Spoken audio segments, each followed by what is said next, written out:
নমস্কার বন্ধুরা, মুসুরির ডাল চ্যানেলে আপনাদের সবাইকে স্বাগত। আজ আমি আপনাদের সাথে সর্ষে দিয়ে পমফ্রেট মাছের রেসিপিটা শেয়ার করব। আমি এখানে কিছুটা পমফ্রেট মাছ নিয়েছি। পমফ্রেট মাছটাকে ভালো করে ধুয়ে নুন আর হলুদ মাখিয়ে রেখেছি। আর এখানে আমি এই চামচটা 3 চামচ সর্ষে গুঁড়ো নিয়েছি। এর মধ্যে আমি অল্প একটু হলুদ,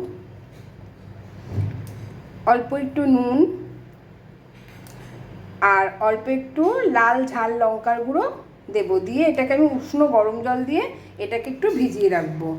আর এখানে আমি একটা কড়াই বসিয়ে নিয়েছি। কড়াইটার মধ্যে একটু বেশি করে তেল দেব। আমি এখানে রাইস ব্র্যান্ড অয়েল দিয়ে করব, যেহেতু আমি বাড়িতে রাইস ব্র্যান্ড অয়েল ব্যবহার করি, তাই আমি রাইস ব্র্যান্ড অয়েল দিয়েই করব। আমি এখানে তেল দিলাম। তেলটা গরম হোক, গরম হলে আমি মাছটাকে ভেজে নেব।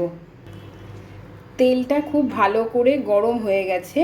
আমি এবারে এর মধ্যে অল্প একটু নুন দেব, যাতে মাছগুলো আমার কড়াইতে আটকিয়ে না যায়।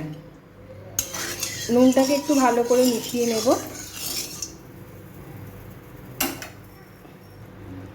এবার আমি এখানে মাছগুলোকে ভেজে নেব।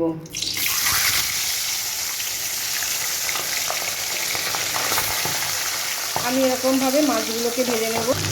এইবার মাছটা আমি উল্টিয়ে দেবো।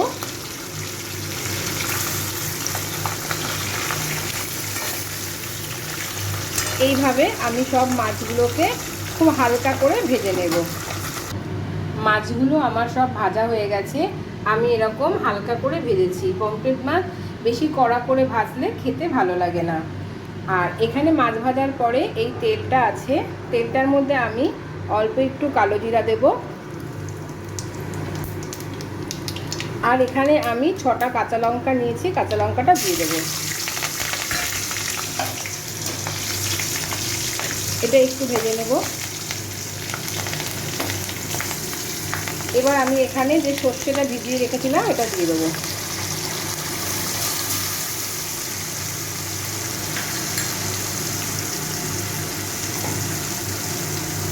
বাটিটার মধ্যে সর্ষে লেগে আছে বলে আমি এটা দিয়ে একটু জল দিয়ে দেবো।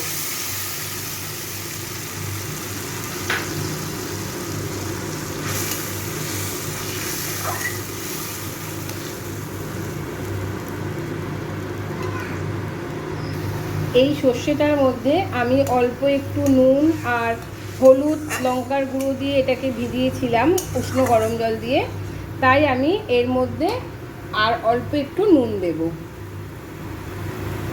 আমি আর সামান্য একটু নুন দিলাম, সামান্য একটু হলুদ দিচ্ছি।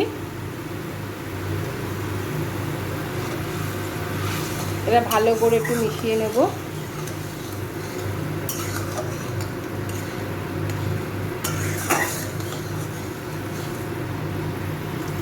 আর এখানে আমি অল্প একটু জল দেব, একদমই অল্প দেব, অল্প একটু জল দিলাম। এই জলটা ঝোলটা একটু ফুটে গেলে আমি তারপরে এর মধ্যে মাছগুলো দিয়ে দেবো।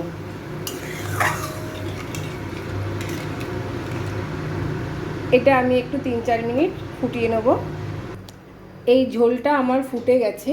এবার আমি এর মধ্যে একদম সামান্য একটুখানি চিনি দেবো, জাস্ট টেস্টটাকে একটু বাড়ানোর জন্য।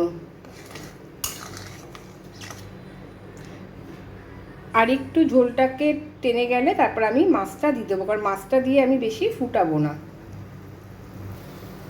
এবারে আমি মাছগুলো এর মধ্যে দিয়ে দেবো সব।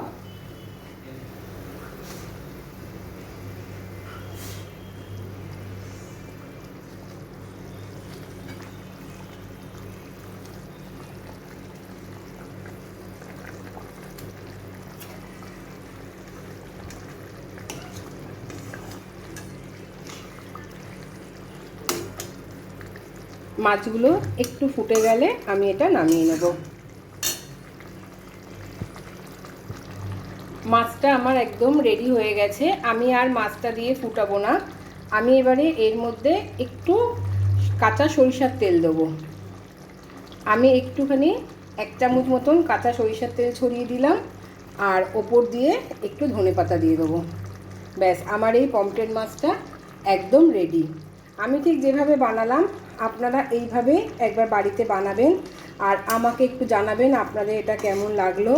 আপনাদের ভালো লেগে থাকলে আমার চ্যানেলটাকে সাবস্ক্রাইব করবেন, লাইক দেবেন আর সবার সাথে একটু শেয়ার করবেন।